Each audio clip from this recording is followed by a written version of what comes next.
A hissing noise from your engine usually means air or pressure is escaping somewhere. The most common causes include coolant leak. Check for puddles or residue under the car or around the radiator. Inspect coolant level only when the engine is cold. Use a UV dye to detect small leaks. 2.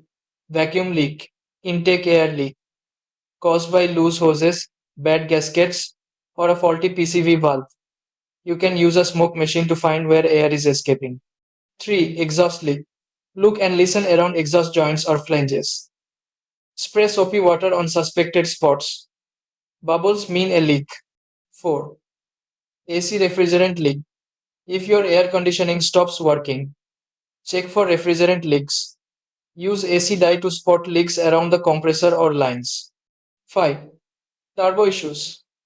If equipped, problems like a bad wastegate or intercooler leak can cause hissing and may trigger codes like P299, underboost, loose trim or door seals.